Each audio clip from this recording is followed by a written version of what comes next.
Hello, young sapling. Oh, how I have heard the tales of you. The tale of me is joined with memories of your father past. We toiled both in that far eastern pit in hell for 5 long journeys round the sun. I pray you never have to learn how men who long endure, as your old man and I, both whipped by trials of war, would take upon some burdens for their kin. If I had perished in the fray, not he, Sir Coolidge, would be uttering these words, and in your place would be my spawn, young James. But since the fates have placed me here with you, young Butch, I hold a gift that's rightfully thine. This timepiece, fixed between my fingers deft, was purchased in the Great War by a man who you know as your father's father's sire. The piece was found and purchased from a stall in Knoxville, Tennessee. And ye must know the craftsman of this clock was of the first attempt to try it fixed upon the wrist. Before that time, the time was held infobbed and in a darkened pocket on a chain. Your greatest grand Sir Ernest was a squire the day he bought the piece and sailed to France. 'Twas this ancestral watch that armed his arm from day to day while armed against his foes. And once his duty done, did he to home and to his wife, your mother greatest grand, remove the piece and placed in Folger's can.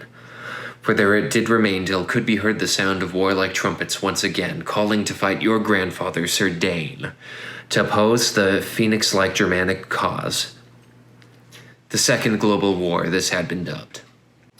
The piece was given to Ernest to Dane, in hope to bring the wearer fortune grand. Sadly, the luck of Dane would not attain the height of that tall bar set by his paw. A martial sailor bold was Dane, but seized at the Isle of Wake, at fellow marine's side. Your granddad well could hear his tolling bell. None of those armed youth held hope of life, lived not upon the isle where they were kept. 3 days before the soldiers Japanese were thought to ambush and to take the land, an aerial man of arms, Wanaki named, was asked a favor by your father grand, a man Wanaki had not faced before, to act as courier to newborn son, a child Dane had also never met, delivering thus his precious gleaming clock. 3 moons elapsed, and your grandfather passed. But lo, Wanaki, free of gall, delivered. Once swords were sheathed, he traveled to the place where your grandmother dwelled, there with your dad, and placed as pledged in his small infant hands the watch of gold left by his father gone. This face,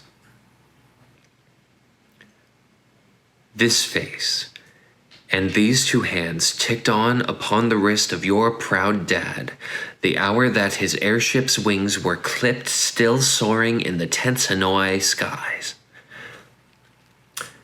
'Twas captured, barred, and kept in Asian camp. Well known was he that if the cursed guards espied the piece, they would abscond, ta'en hence. Destined for thee your father saw this watch, and sooner would he burn eternally than suffer thoughts of greased villains' hands laid down upon the birthright of his spawn. So precious timer he concealed in the single spot that could not then be found, his aft. Below the poop this piece was sternly hid, for ages like the fingers of a fist. He perished then of rashly watered bowels. Came I then by the watch and held it tight.